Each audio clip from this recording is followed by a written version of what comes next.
What's going on, everybody? Welcome to the Mark and Matt Show. I'm your host, Matt. I'm going solo tonight. Mark, I think, is watching basketball, and he's watching the Raptors game and can't really get himself away from the TV long enough to join me, and he's got the family and all the other stuff going on, but that's okay. So tonight, I want to be able to go through with you some recap of Monday Night Raw, all the things that happened. Mostly I'm looking at the 24/7 title, what's going on with Money in the Bank with Brock.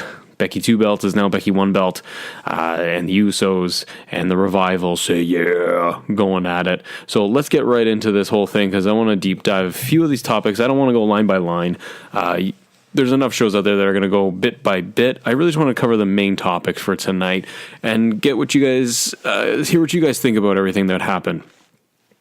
So, kick things off, we did have Seth Rollins, we had Brock Lesnar, we had Kofi Kingston coming to the ring, and they're going back and forth. And really the biggest spot of all of this was Brock using the Money in the Bank briefcase as a boombox. And it was probably one of the more entertaining things that Brock has done in recent memory, to be honest. I've been so tired of seeing Brock with the Universal Championship, and I was really happy that Seth got it off him at Mania.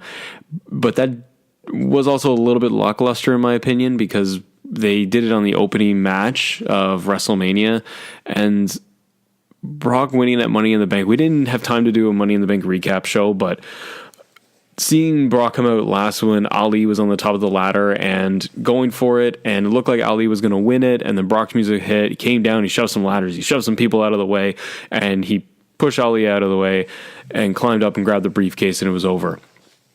My first gut reaction was I really didn't like it. I was really just groaning, going, oh no, here we go again. We're going to have another 6 months of Brock. He's going to cash in the next night. He's going to cash in Saudi Arabia, and we're going to be off to another round of Brock because Vince can't stop himself. But I started thinking, I watched tonight, and I watched Raw with Brock in the ring and Seth and Kofi. Seeing that dynamic, it really started to actually tweak my interest because this is a different element for Brock altogether, having the Money in the Bank briefcase. It wasn't so much having Brock doing the standard shtick, well, Heyman doing the standard thing, running the promo, running everybody down, telling how he's going to take them to Suplex City, and everyone goes home. It was interesting because it was a little bit of a different dynamic. You had Seth and you had Kofi going after Brock. Brock was starting things off and he was being really smiley and engaging, and it was kind of good to see Brock doing something else other than bounce back and forth and shrug his shoulders. And it was having Seth and Kofi go in there to basically demand that Brock put up the put up the Money in the Bank briefcase right then and there so they can go after him when they're basically 100%, instead of where I think the storytelling was going was that in most situations Seth and Kofi would be beaten down from their match and then Brock would take the opportunity to come in, F5 them, and win.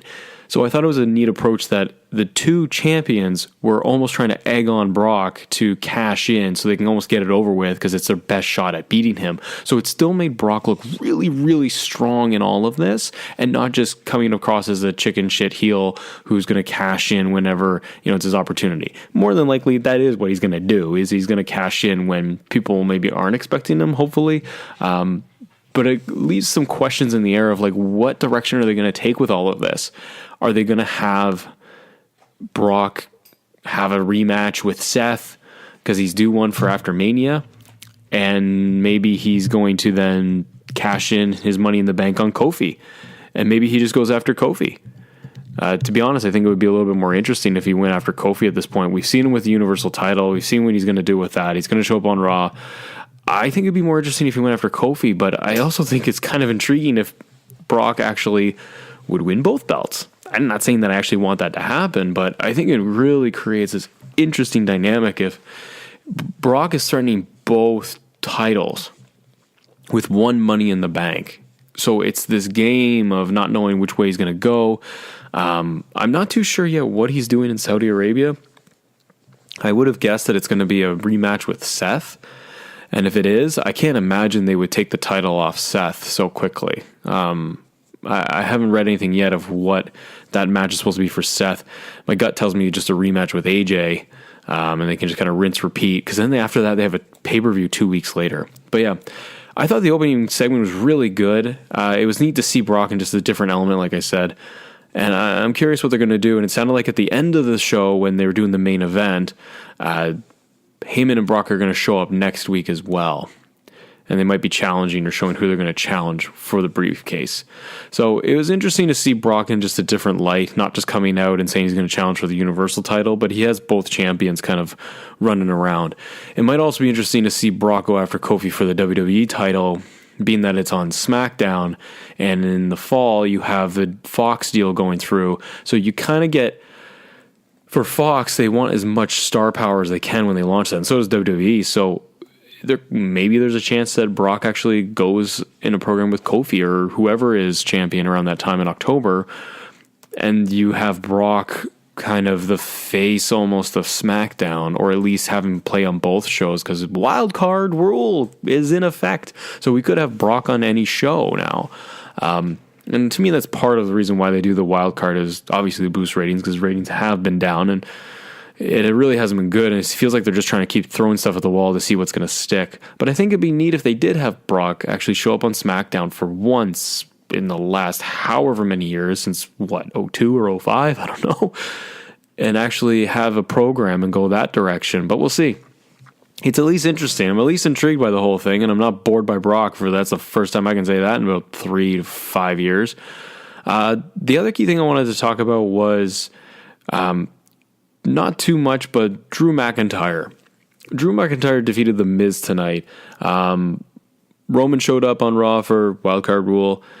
I don't know how long Wildcard Rule is going to last, to be honest. It's gone now. What are we at, guys? We're at like 3 weeks of Wildcard Rule. Every week I'm watching, and I'm actually just spending more time to trying to focus on counting who's a wild card and who came over from that show or the other show. I think in like a month and a half, we're not going to be able to keep track of it, and it's just going to be a blur, and there is no wild card anymore. Right now, they're all over it. But I wanted to talk about Drew McIntyre, The Miz, Shane, and Roman now in this whole dynamic. The Miz-Shane feud, for me, has been really refreshing. I never been huge on The Miz. I found him always average. He's done a lot since when he started feuding with Daniel Bryan, and all of that came together. And he's taken off from there. And he's been really, really solid for the last couple of years. And then they got into the program with Shane and the tag team and all the best in the world tag team. And then he turned, and we had the match at Mania and so on. Now you have Shane in this heel role. And at first I was like, I don't know if it's really going to work or not, especially against The Miz, who is a face, but he's always got the heel, like the stink of a heel on him. What I found is that I'm really actually enjoying Shane as this heel, especially against The Miz, when he's been going after Potato Face's dad, Papa Miz, and really just going after and slamming him all the time. And I love the fact that Shane has been getting into the matches. Shane has been fighting The Miz. He did the steel cage. He had the match at Mania and everything. But he's also got enough muscle behind him, or in front of him, I should say. So that's where guys like Bobby Lashley have come in, and Baron Corbin and Drew McIntyre. But I'm wondering what they're going to do with Drew, because for me, he was my pick for Money in the Bank, because he was one of the stronger heels, in my opinion, on the show. And he was someone that you kind of feel is like a lock for Money in the Bank. And we didn't get that, obviously. And now Drew's back into the spot where he's now the bodyguard or the muscle for Shane. And it works. It's really good, because you get a foil for Roman and The Miz when he pops in, and now you're retreading water. You're revisiting now Drew versus Roman again, which we had like a year before Mania. The Mania match, post-Mania rematch with Vince in the ring going, we're WrestleMania rematch. Ratings. Yeah. And then you got Drew versus Roman again, and now we're getting back into that spot. And I don't know what they do with Drew. I'm worried that he gets into this proverbial spot where he's always just kind of the muscle bodyguard guy. Remember, he was doing the whole thing with Braun and Baron and Bobby Lashley before, and he was kind of the henchman and the backup guy for that, and he's back in this spot again. And he was the same thing when he was with Dolph when he first came up to Maine. So I feel like he's always just kind of been floating in this role of being the backup guy to somebody else. And don't get me wrong, Shane Drew can be a really good dynamic because Shane can constantly just kind of stick and move. He can kind of almost punch Roman in the face and run away, and Drew's going to take care of him. So it works that way. But I don't know how long it goes on for. And I'm curious on SmackDown tonight. I'm recording this on Tuesday, so I'm going to find out what's going to happen in the next little bit. But Elias, Roman beat Elias, and that thing is just kind of over with. I don't really know what you do with Elias at this point. Maybe he goes and starts fighting or feuding with Finn for the IC title, but we've kind of seen that forever on Raw where they just kind of touch it and put it in there. So I don't know. But I hope they do more with Drew in the next year. Again, putting him up with Shane is not a bad thing whatsoever. I just worry that he's always going to be kind of this henchman. The next thing I want to talk about was Cesaro and Ricochet. So Ricochet was selling all of the effects from the ladder match, which were probably real because holy crap, if you saw him doing any of those spots, it was ridiculous the other night. So Cesaro comes out and Cesaro's got new intro music, same tights as before, new song. It was okay. I'm happy to see Cesaro. I really, really like Cesaro. It's almost weird seeing him without Sheamus and doing the tag team gimmick as the bar because it's been going on for so long. So it's going to take some time, I feel like, to get Cesaro kind of warmed up again because he's a little bit cold when he's coming out and he's fighting someone like Ricochet. But I thought it was a really good match. I thought it was really going to, it really highlighted that Ricochet was injured and really be able to sell that. And they gave Cesaro a win. So I think it's told a good story. And for me, I could see this going on for 3-5 more weeks if they really want to build a good program around it. I think it'd be really good. Okay. The other one I did want to touch on. I started looking at Raw. I'm looking at the card right now, like everything in the results of Raw. And I was like, I just want to touch on a couple of things. I really don't want to get into every single aspect of it. But the more I watched it, I sat and watched all of 3 hours the other day. And I can tell you right now, I have not sat down to watch a full episode of Raw in a very long time. It's been really, really, really hard lately. And I think most of you can agree. It's a struggle. I'm usually recording this thing and then picking it up like from 8 to 10. I will pretty much watch it. I'll watch the opening 30 minutes because it's usually a promo and set things up. And then I tend to kind of peter off and I'll play the Division 2 or I'll play 2K19 or whatever, or doing something else, or I'm just on my computer. And then I try to pick it back up from like 10:20, 10:30 on to be like, okay, I'm going to watch the main event. I'm going to watch it to the end. And I almost always just fall asleep. But keep in mind, I've got 2 little kids at home and I'm very tired by the end of the day. So it's really hard to stay awake and watch a full 3 hours. But I was surprised. I actually sat through and watched all 3 hours and I was pretty entertained by the whole show. Because that leads me to the other thing. I was like, I actually enjoyed that segment. It was the Raw Women's Championship, the tag match that they had. And they had the Moment of Bliss segment at the beginning. Alexa Bliss comes out with Nikki Cross. Now, the dynamic with Nikki Cross is interesting. When they did that backstage segment, what was it, last week or the week before, where they kind of, they plant the seeds of this friendship between them. Oh yeah, because it was before Money in the Bank and then Nikki got in. So they plant the seeds for the friendship between them. But I really didn't understand it because Nikki has always been crazy in NXT and she was with Sanity and it was a really awesome character. And they brought her up to Maine, sort of, for a night. And like one on SmackDown, one time on Raw, she appeared on the stage. And they didn't really use her at all. Now they brought her in. But now they brought her in as as Alexa Bliss's friend. And she's trying to almost impress Alexa Bliss, who's playing the role of the bully, which she does really, really well. And I think it's a really good spot for her, especially if she can't go, because right now I think there's still reports that she's still dealing with the concussion, so she's not in the ring. So Nikki Cross is a really good substitute for Bliss to go in, and they can play off this character dynamic and this friendship between 2 of them. But I really didn't understand in the beginning what they were trying to do with Nikki Cross. She was coming out, she was in the back, and she was doing the interview and the back and forth with Alexa Bliss, but Nikki didn't have any of her makeup on, and she was speaking normally. She wasn't in character. So it was really jarring to watch Nikki stand there and just talk very normal to Alexa Bliss about getting Money in the Bank. And then she would go do her match and she turned it on and she turns her character on and then she's crazy in the ring again. And it really was it was jarring. Now that I watch the segment on Raw, I'm watching Bliss do the interview and Nikki is kind of hovering around Alexa Bliss as her buddy, pouring her coffee and just kind of listening and watching and nodding along like she's fully invested in everything Alexa Bliss is doing. So I actually really enjoy it. And then obviously Becky Lynch was being interviewed. Out came everybody else. The Iconics came out, which got a really good pop. I was surprised for Raw. I love the Iconics. They're hilarious. They were awesome in NXT because they got tons of time and it just clicked. They got a really good reception when they came out, which was great to see. And then Lacey Evans came out too. So we had the 6-woman tag. But the best was that Alexa Bliss didn't go in the ring. She wasn't going to be the third person on the team. And she says, I'm not even ready for my match. And she's got her coat on, but she clearly obviously has all of her ring gear on and everything. So she whips off the coat and then they go to the ring. But instead of getting in, she grabs her coffee and holds her coffee and walks her coffee to the ring and stands outside of it as they have the match. I thought it was really well done. All right, the big topic, the big thing that I want to really talk about and what everybody's been talking about today, everything I've been seeing on Instagram has been just all about either Brock holding up the briefcase on the ramp or in the ring like a boombox, or it's been fully with the brand new 24/7 title.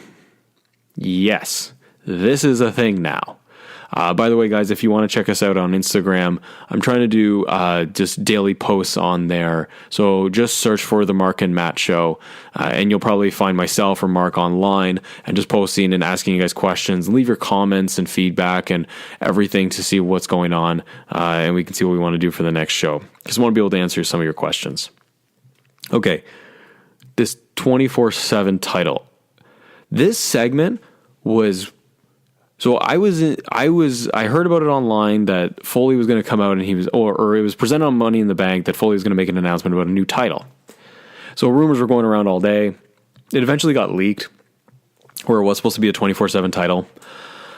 I had two thoughts. I thought it was either going to be some sort of 24/7 or hardcore title, which wouldn't make sense because it's PG. And I don't remember the last time they did a hardcore match, like a real one, like in the last 10 years. They've done the just gimmicky ones with mostly Dean Ambrose, and we know how those turned out. I thought it was either going to be some sort of 24/7 hardcore title or it was going to be a Legends title. Now, by Legends, I mean anyone over 45 to 50. And we would get Legends title so they can take it to like Saudi Arabia, which I thought was going to be the push for, and they could have this title for Taker, Shawn, Triple H, Goldberg, Kane, Undertaker. Like they could have it for all of the older guys to fight over instead of getting wrapped up in like a universal title like they did with Goldberg and Brock, even though that whole sequence was really good. But I thought that's what they were going to do. I was kind of hoping for that, to be honest, because it gives them a reason it gives them one more thing to fight over if you want Taker versus Triple H for the 15th time. Or if you want to do like Goldberg and Taker, which is set up for Jeddah and Saudi Arabia this year, you could at least have it over like the Legends title. So it's a nice little wrinkle to it. So I was kind of hoping for that. It would have been neat to see what that title would look like. But instead we get a nice 24/7 title. It's amazing. No, it's not. It's the toy. It looks like hot garbage. Like it's really ugly. It looks like it's ugly. I think it's ugly on purpose because it's not branded like the other titles. All the other titles, except for the US and Intercontinental, everything else is branded properly and the WWE logo. This thing, like a garbage can. Like it's just terrible. It's really bad. But I think that's kind of the point. They want to get us with this really shitty title for all of the extras in the locker room. Your entire B team, not just the B team, all of them. It's for Titus O'Neil and R-Truth and the B team and Zack Ryder and all of them. All these guys, Apollo Crews, it's for all of these guys, Robert Roode, to fight over. Now, don't get me wrong. Having a title for the lower card to fight over, I think is a good thing. However, I mean, I'm interested to see how it goes. But Foley's promo was setting up a couple of things, because I watched it back. I watched it live, and then I watched it again online.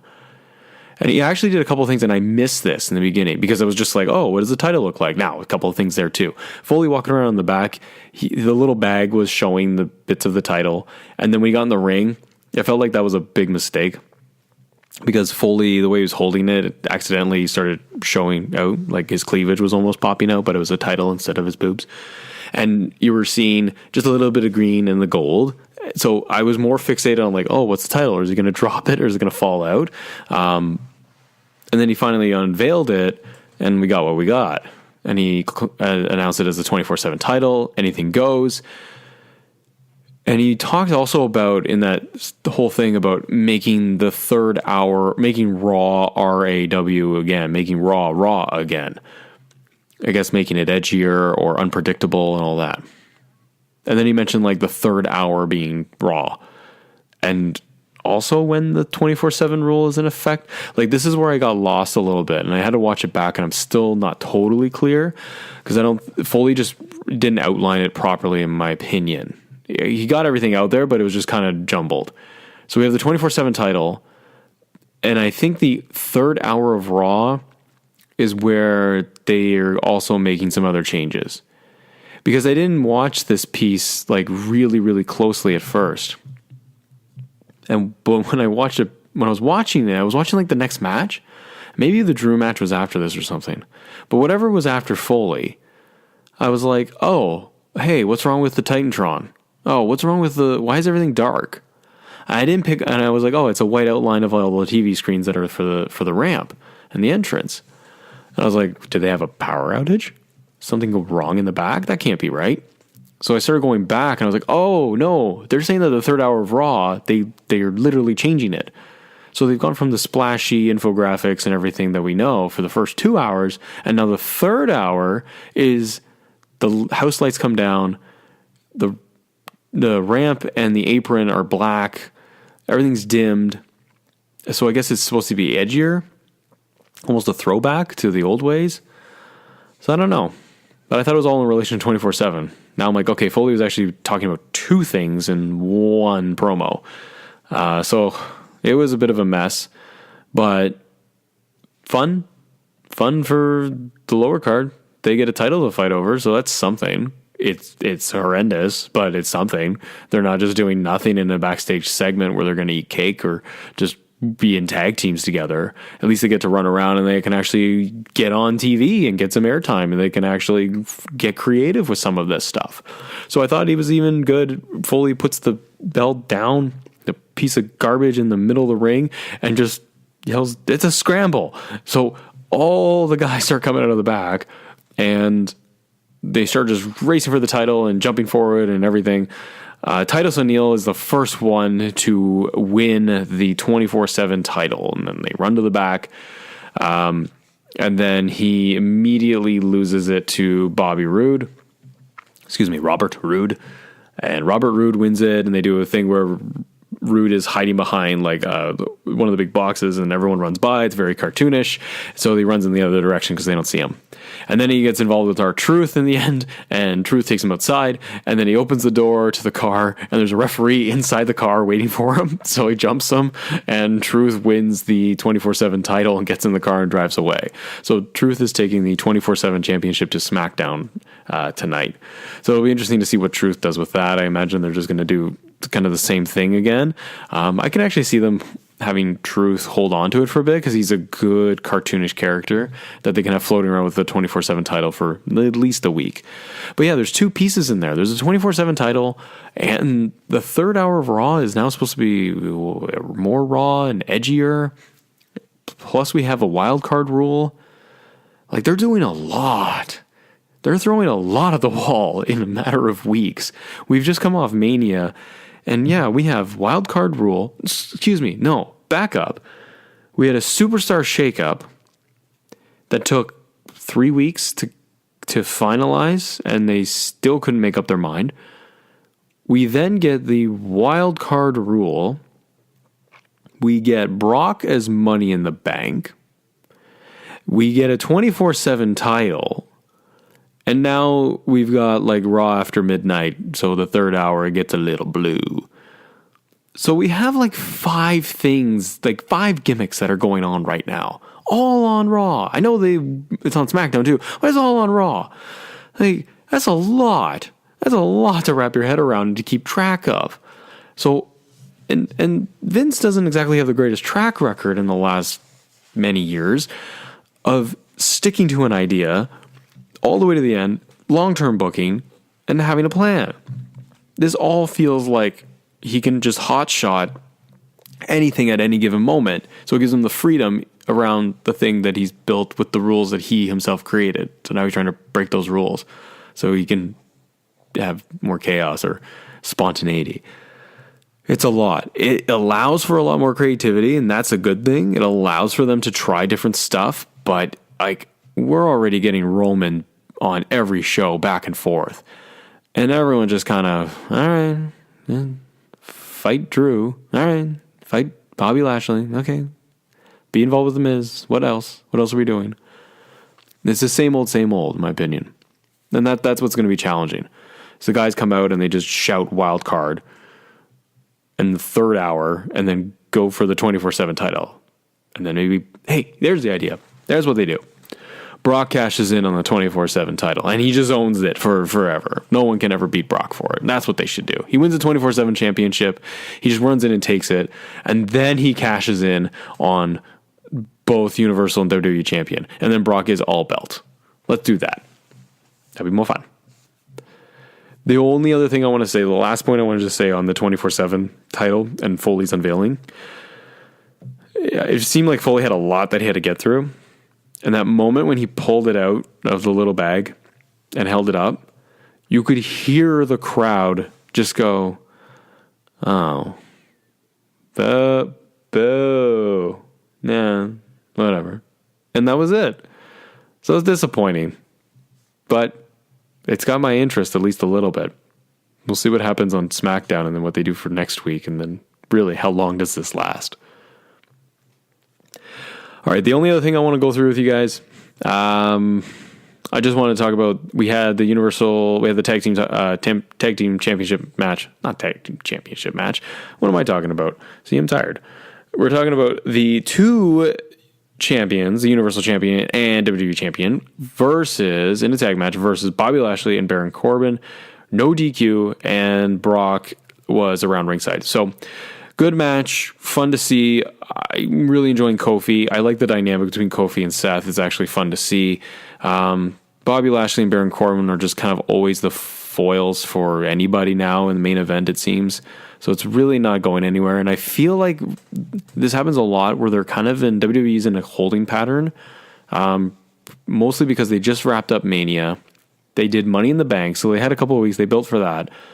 Now they have like this jumble mess of pay-per-views where they got to hotshot everything. So they've got Jeddah coming up in 2 weeks, which they have now been saying that it's supposed to be like the equivalent of Mania, which they've been doing the last couple of times. But this one is supposed to be as big and as great as Mania. It's amazing.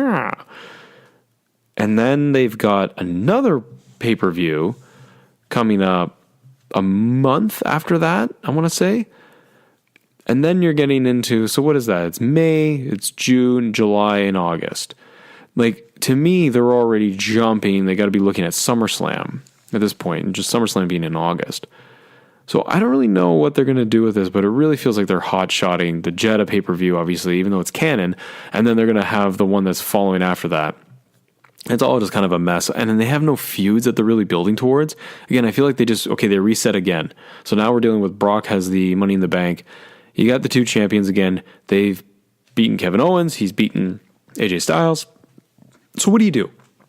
Where do you go from here? You can't just put Bobby Lashley in a title match. It's just, everything's cold. And that's always my problem lately, is that there's no heat behind anything. There's no anticipation. There's no anxiety towards all of this. Like there's no build up. it's just kind of cold. Like, I am now going to fight you. And then AJ fights him. With Kofi and Owens, to me, SmackDown always seems to be a little bit better in terms of storytelling, especially in the last like year and a half. So the Kofi Kevin Owens thing, while I think the feud was rushed, I think it was good overall. But I feel like they could have stretched it out. You could have even still gotten the match at Money in the Bank, but 4-6 weeks of build, you could have had Kevin really build into like the New Day and do all of that, and then the week before have him turn, and you get the same result. And you probably even extend it. They might just keep extending it until they get a rematch. We'll see. Big E is off of injury now, so he's coming back on SmackDown tonight. But sorry, to go back to the main event, you get through the tag match together, and then at least at the very end, the interesting piece was Brock coming out, his music hitting, and circling the ring as if he's going to tease a cash in. This was also probably due to there's a lot of playoffs going on, so they wanted to be able to keep everyone kind of interested to see what Brock was going to do in the final third hour of the evening Raw now, where everything's dark and gloomy. But we didn't get a cash in, obviously. You just teased it, and then they teased for Brock coming in for next week. So we'll see. Overall, though, guys, I thought it was a good show. Like I said at the beginning, I actually watched more than I thought. I didn't think I was going to watch all of this. But they had my attention. I thought the 24/7 title, I'm like, guy, we'll see. We'll see how long it lasts. Now they got to commit to it for at least, 6 months until everyone kind of forgets about it. And they go, hey, remember that time Foley came out and his fucking awful green garbage can title? Yeah, what was that thing? No, I don't know. And it was just gone. We'll see. We'll see what they do. They could have, I know they got 205 Live, but they could have brought in the cruiserweights and cruiserweight division. I know they've done that, but they could have maybe built that up or done something. They also need to look at the tag division. The tag division, to me, is a mess since they did when they did the shakeup. I can't keep it straight now. So on Raw, the tag division is still bad. So Ryder and Hawkins are still tag champs on Raw, right? Okay. Bryan and Rowan are tag on SmackDown. Great. I actually really, really like that. It's a really good... The two of them together are really excellent. I actually really enjoy them as tag champs. I felt it was a little bit too bad that for Money in the Bank, they were on the kickoff show, and seeing Bryan going from WWE Championship match to pre-show kind of sucked, but at the same time, you draw people in because you have someone like Daniel Bryan in the kickoff, so you get more viewers that way. But I do like them as a tag team, and I think they can actually do a lot with it. It allows Bryan to be pretty creative. Rowan looks really strong. It reminds me a little bit of Kane and Daniel Bryan, just because you have the big man and you got the little guy, and they could really work with each other really well. So I think there's good chemistry there. There's a lot to do. The Raw division, the Raw tag team division, what's going on? So Ryder and Hawkins are tag champs, won it at Mania, and they've done nothing. They've actually lost matches on Raw as the tag champs. This was 2 weeks ago? They came out. They didn't even have an entrance. And then they had a tag match. And I think they lost. Maybe they won. I can't remember now. It's all blurry. But they didn't even get an entrance. They're the tag champs. So then we get the Usos traded to Raw in the shakeup and go, great. They've done everything on SmackDown, fresh on Raw. They can feud with the Revival like they're doing. Yay, I'm happy. They'll get the tag titles. The two of them will feud, and all is good. But so Usos trade to Raw, feud with Revival, tag title match for SmackDown. They went back to SmackDown, wildcard rule. They got into a thing with Bryan and Rowan. They are on Raw doing shaving Gillette contests with the Revival. Money in the Bank, SmackDown tag title match. Was it a tag title match? No, I think it was non-title. They won, right? They go back to Raw. Not to fight the Raw tag champs. They're just still in it with the Revival. Don't get me wrong. I could watch them fight with the Revival every week for 10 weeks. It would be awesome. They're the best. Where's the tag team champions? That's kind of my question in all of this. I feel like they got to get it off the the two of them, Ryder and Hawkins. And I'm sorry. I mean, I think they could have had a really good story if they actually built to it. It's too bad that they didn't. But I'm so lost. Like, I mean, like, okay, so the Usos are a Raw tag team. They just flip flop everywhere. It gets a little confusing, a little jumbled. Well, what can you do? Such is Raw, and such is life. It was good to see Triple H in the back for a couple of segments. His interaction with Sami Zayn, I actually really like it. Sami Zayn is always nuts, and I'm glad they dialed him back from doing like 10-minute in-ring promos to just little bits in the back. And his interaction with Hunter is really fun because Zayn is like a really scattered dog all over the place, trying to get his attention, being a weasel. And Hunter is just deadpan, straight-faced guy, and he's not buying into it at all. So I think it's a really, really fun dynamic. We'll see what they do. Well, I'd love to know your guys' thoughts. What did you think about Raw as a whole? What do you think they're going to do? Are you keeping track of wildcard rule? Because I'm borderline, I just can't. But I'm still trying. But now we have 24/7 title. I'd really like to know what you guys think about the 24/7 rule. So if you can, leave me some comments. Leave it in the YouTube comments. We'll post it online. We'll post it on all podcast platforms for you, as well as post all your questions and feedback on Instagram as well. It's the Mark and Matt Show. I'm going solo again tonight, but I'll try and get Mark in here in the next day or two. We'll review SmackDown, and then we're going to see what else is coming up in the news. But anyways, guys, take care. Enjoy the night.